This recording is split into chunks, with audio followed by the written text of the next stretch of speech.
Fréquence Évasion, Provence-Alpes-Côte d'Azur. Vous êtes sur Fréquence Évasion, vous êtes en Provence, ne changez rien, restez avec nous. Nous allons parler de la maison de Tartarin de Tarascon en compagnie de Madame Soulier qui en est la responsable. Bonjour. Eh bien écoutez, c'est avec plaisir que je vous reçois également et que je vais essayer de vous éclairer sur cette maison de Tartarin. Où se trouve la maison de Tartarin de Tarascon? Eh bien, la ville de Tarascon se trouve au centre du triangle, Arles, Nîmes et Avignon. Nous sommes donc en Provence. Et la maison de Tartarin donc se trouve au 55 bis boulevard Itam à Tarascon, donc sur le périphérique. Une question qu'on a dû vous poser plus d'une fois. Tartarin est un personnage de roman. Comment se fait-il qu'il ait une maison? C'est l'éternelle question que me posent les gens, mais nous devons la vérité aux personnes qui viennent visiter la maison de Tartarin. En fait, cette maison a été créée par la municipalité il y a 17 ans. Je vous explique en 2 mots. Tartarin est un personnage qui a rendu, si l'on peut dire, célèbre la ville de Tarascon. Et quand on prononce le nom de Tarascon en Provence, il est très difficile de dissocier le nom de Tartarin du nom de Tarascon. Donc, avant que cette maison existe, autrefois, quand les visiteurs venaient dans notre ville, la première des choses qu'ils demandaient en arrivant, où est la maison de Tartarin? Alors, chaque fois, ils étaient confrontés à une réponse ironique de la part des Tarasconnais. On disait, mais comment voulez-vous qu'il y ait une maison de Tartarin? Il n'a pas existé, c'est un personnage de roman. Donc, je pense que ce projet est quelque chose d'amusant, parce qu'inventer la maison d'un personnage qui n'existe pas, je trouve que c'est sympa, et quand les gens viennent ici, ça les amuse. Évidemment, nous allons parler de Daudet, puisque c'est lui qui l'a écrit. Comment est né le personnage de Tartarin de Tarascon? D'abord, ce roman a été écrit en 1872, et Daudet s'est inspiré de 2 personnages pour écrire Tartarin. Alors, en fait, Alphonse Daudet est né à Nîmes, mais il était devenu parisien avant tout, puisque, bon, après, il est parti à Lyon, et très jeune, il est parti à Paris pour tenter sa carrière d'écrivain. Daudet n'avait jamais oublié la région où il était né, évidemment, mais il était devenu un mondain parisien. Et à l'âge de 21 ans, en venant un jour faire un tour à Nîmes, il allait voir son cousin Henri Reynaud, qu'on appelait Lucas Sayre, qui avait une 40aine d'années. Et ce cousin s'ennuyait un peu dans la vie, c'était un bourgeois, un rentier, qui rêvait. Et quand Daudet est arrivé avec sa jeunesse, cousin lui a dit, tiens, si on allait faire un tour en Algérie pour tuer le lion, ce qui est très chimérique puisque des lions en Algérie, il n'y en a plus depuis longtemps. Et Daudet s'est laissé emporter par ce projet et est parti 3 mois avec le cousin Henri Reynaud. Seulement voilà, bon, Henri Reynaud était un genre de personnage assez farfelu, assez superficiel, il brassait beaucoup d'air, il faisait pas grand-chose. Et Daudet quand même avait sa propre sensibilité, c'était quelqu'un qui savait aussi observer les gens. Et il a pris des notes sur le comportement de ce cousin qu'il a publié sous le nom « Les notes de Monsieur Chapatin, le tueur de fauves ». Donc je pense que elles ont été publiées en 1863. Et si vous voulez, ça a été la première phase de Tartarin. Bon, je dois vous dire que le cousin Henri Reynaud n'était pas très flatté, ça les a mis en froid. Hein. Quelques années plus tard, Alphonse Daudet il venait souvent à Fontvieille, au château de Montauban. Dans la famille Ambrois, bon, c'était des gens que Daudet aimait beaucoup, parce qu'il y retrouvait une certaine chaleur humaine. C'était un peu sa deuxième famille. Il revenait se ressourcer à Fontvieille, au soleil du midi. Et il a rencontré, au cours d'un bal mondain de la région, un jeune homme de Tarascon, qui s'appelait Monsieur de Barbarin. Alors ce jeune homme donc a introduit Daudet dans sa famille, évidemment, et Daudet venait à Tarascon de temps en temps. Et là, il s'est passé un événement qui est attendrissant. Daudet a fait la cour à la sœur d'Henri de Barbarin. Alors Monsieur de Barbarin, le père, en a pris ombrage, et apparemment, il a évincé Alphonse Daudet, qui apparemment s'est senti très humilié. Disons que Daudet a revécu un peu cette histoire du petit chose qui était toujours humilié dans son enfance, qu'on rejetait parce qu'il était pauvre. Enfin, vous là-bas, vous la quantité négligeable, vous n'avez pas la blouse comme tout le monde, vous êtes pauvre. Et vous savez que les événements marquants de l'enfance, on ne les oublie pas, et quand on les vit en état de répétition, eh bien ça ouvre à nouveau des blessures. Et je crois que Daudet, qui était quand même, on aime ou on n'aime pas Daudet, bon, il y a des gens qui ne l'aiment pas, qui sont des détracteurs à fond de Daudet, moi personnellement j'aime beaucoup Daudet, eh bien Daudet était quelqu'un de sensible et d'intelligent, et n'a pas supporté, une fois de plus, d'être humilié. Alors il a écrit un livre sur Monsieur de Barbarin, qui s'appelait Les Mémoires de Monsieur de Barbarin, racontées par un témoin. Je dois vous dire qu'au moment où s'est passé l'événement, Daudet n'était pas encore célèbre ni riche. Il n'était pas reconnu. Et c'est vrai que, je fais une parenthèse, puis-je me le permettre, que les artistes, c'est facile de dire qu'on est amis avec eux quand ils ont eu le succès, la gloire, qu'ils sont connus. Mais vous savez que les bourgeois aiment bien s'encanailler avec les artistes, mais que parfois ils les laissent à leur place. Alors il y a une phrase, une citation que j'aime parfois préciser aux visiteurs, parce que c'est une phrase que j'ai lue dans un livre qu'avait écrit Norbert Calmels sur, je crois, Auguste Chabot. C'est une phrase de Maurice Barrès qui dit « C'est le sort du poète. Il est comme le chien dans la maison. Il est plus marrant que monsieur le maire ou monsieur le curé, mais c'est le chien. » Ça veut dire qu'il y a des soirs, on a envie de s'encanailler, puis de temps en temps, quand les gens dérangent, je vous le répète, eh bien on les laisse dans leur coin. Et alors à ce moment-là, donc, je me suis permise de faire cette parenthèse pour parler d'Alphonse Daudet, qui n'était pas riche, qui venait de perdre son emploi auprès du duc de Morny à Paris, et qui ne remplissait pas les conditions requises pour épouser une fille de bourgeois. Bon, je comprends peut-être monsieur de Barbarin, il avait rêvé d'autre chose, enfin peu importe, là n'est pas le problème. Et donc Daudet a écrit ce livre, les Mémoires de Monsieur de Barbarin, racontées par un témoin. Et évidemment, Monsieur de Barbarin l'a fait saisir par un huissier de Tarascon. Alors donc Daudet a retiré le livre, et quelques années plus tard, le petit chose avait pris sa revanche. Il était connu, reconnu, il était dans une certaine aisance, et il a retrouvé ce manuscrit. Il a dit, tiens, qu'est-ce que je pourrais en faire? Et alors il a écrit Tartarin de Tarascon, en prenant les notes de M. Chapatin, il a fait une synthèse entre ces deux ouvrages. Et on a eu Tartarin. Ce qui veut dire que Tartarin, c'est la même consonance que Tarascon, Barbarin, et ça n'a rien à voir avec des gens qui s'appellent Tartarin. Parce qu'effectivement, ici, parfois, il y a des gens qui s'appellent Tartarin, mais ça n'a rien à voir, c'est un pur hasard. Et donc, Daudet a publié le livre en 1872, et disons que ça a dérangé les Tarasconnais, comme toute vérité qui fâche. Et au début, on n'était pas content à Tarascon. Mais enfin, bon, le temps a passé. Et puis quand même, il y a une chose qui est très importante, c'est ce que je dis. Daudet n'a pas fait une étude de mœurs sur les gens du Midi.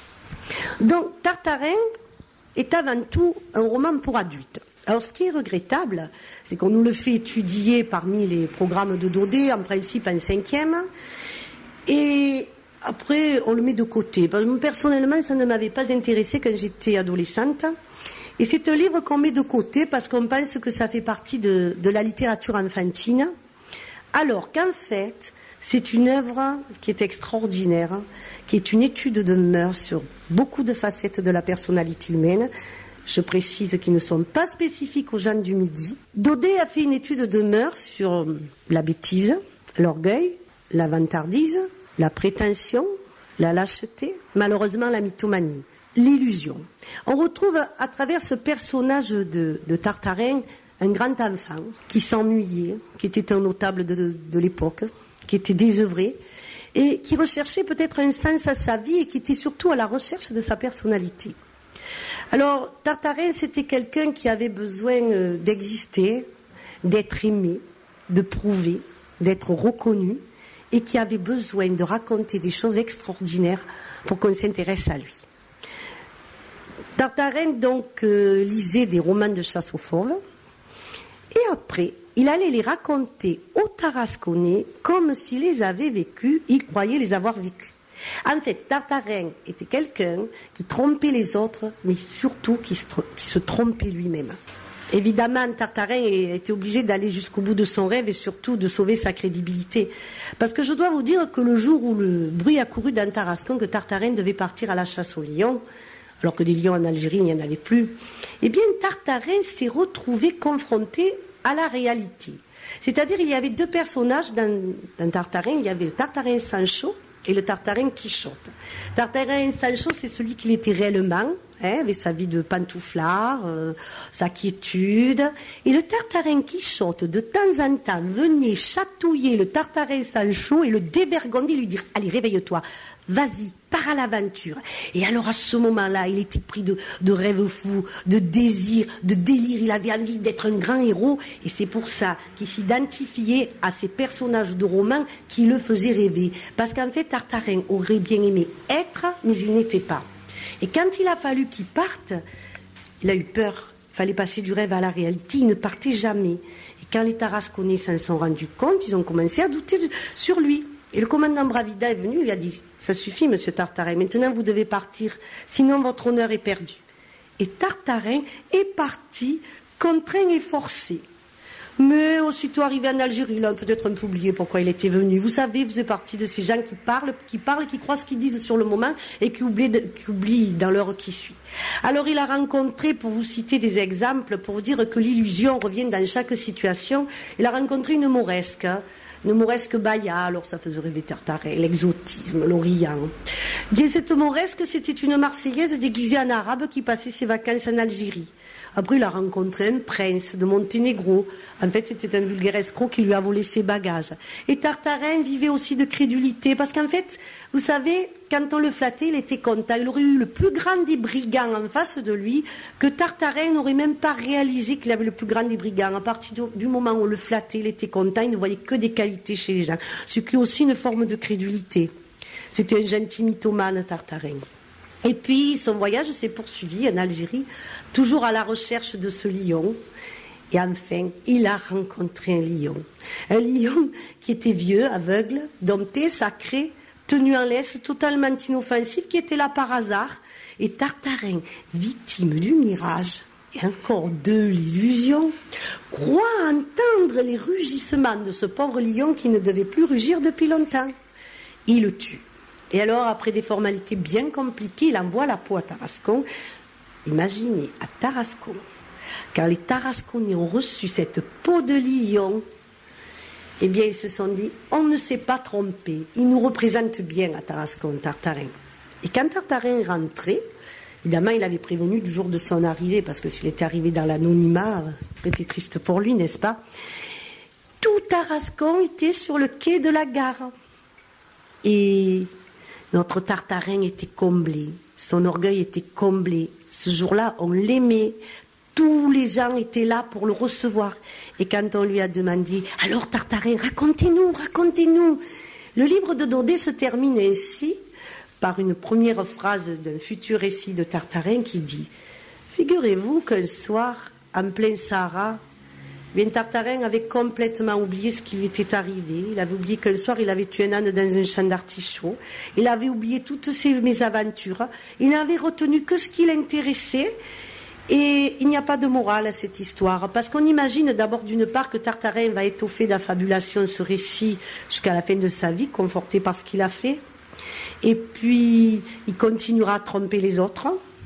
Évidemment, il continuera à se tromper lui-même. Parce que la vérité ou le mensonge n'auront jamais été découverts. Et il continuera à se prendre pour ce qu'il n'était pas et à vivre dans son rêve, complètement dehors de la réalité. Mais en fait, il y était bien. Après tout, pourquoi pas? Fréquence Évasion, la radio qui fait parler les gens du Sud. En compagnie de Madame Soulier, nous sommes en direct de la maison de Tartarin de Tarascon.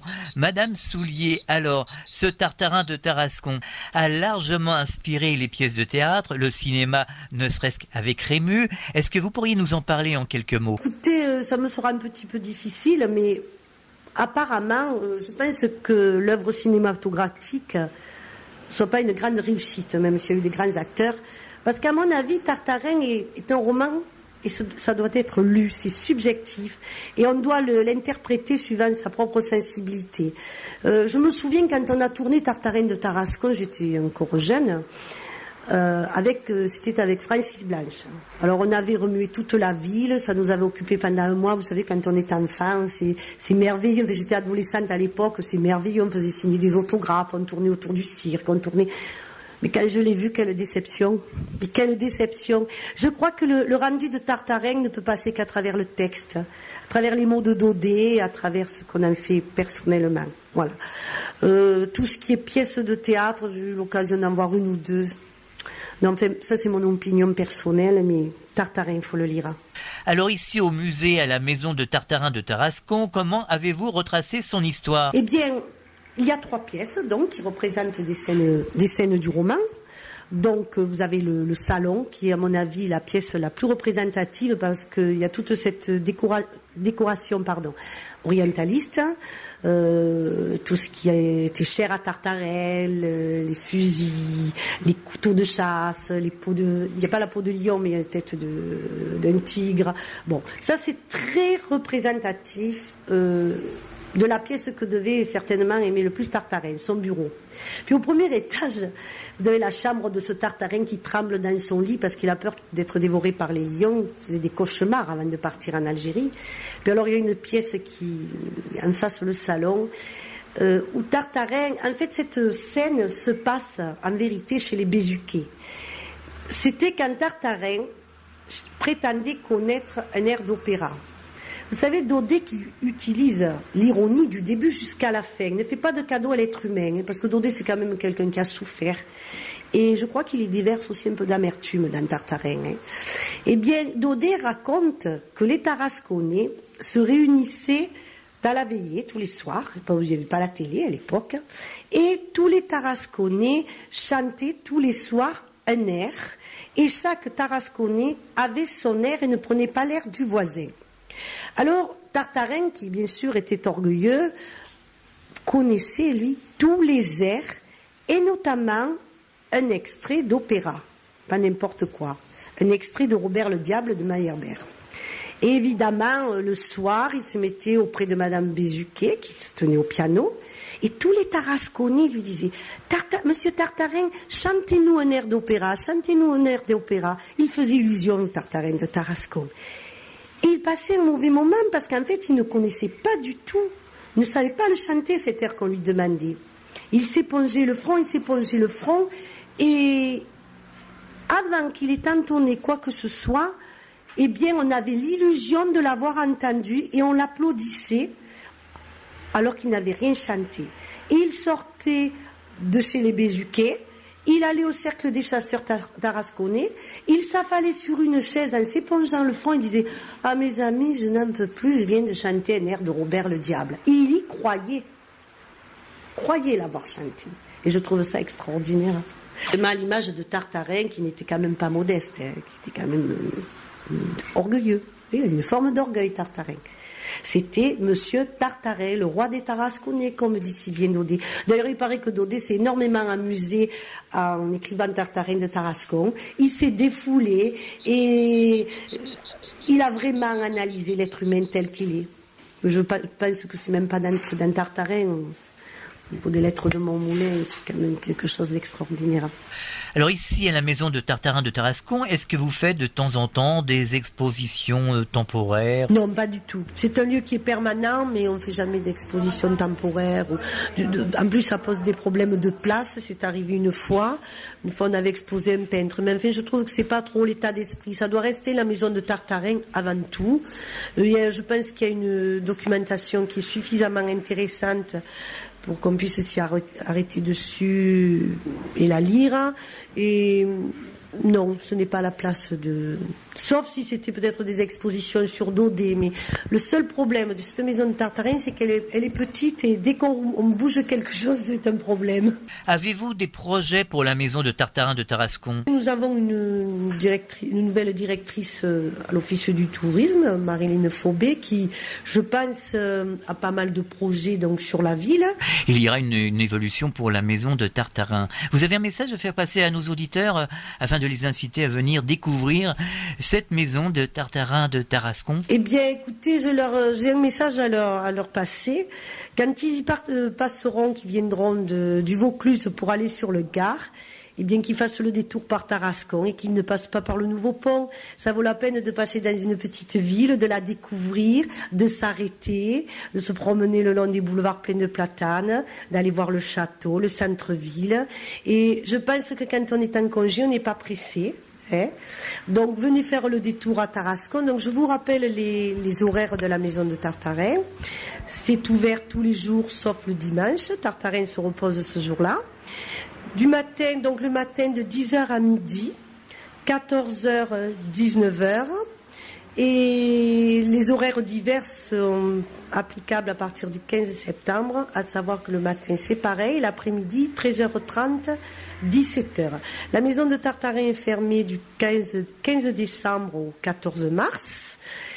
Et donc les visites ne sont guidées que les lundis, mardis, jeudis et vendredis. Voilà. Bon, pour tout renseignement, vous pouvez téléphoner au 04 90 91 05 08 ou à l'Office du tourisme au 04 90 91 03 52. Je suis à votre disposition pour vous donner tous les renseignements et pour vous recevoir si vous avez envie de venir à Tarascon. Mais je pense que ça vaut le coup de quitter parfois les autoroutes, les grands carrefours et de prendre le temps de vivre. Eh bien, Madame Soulier, merci de votre gentillesse. Nous avons passé un excellent moment ici avec vous à la maison de Tartarin de Tarascon. À une autre fois sur Fréquence Évasion. À bientôt. Au revoir. Je vous remercie pour l'intérêt que vous apportez à la maison de Tartarin. Vous écoutez Fréquence Évasion. Fréquence Évasion.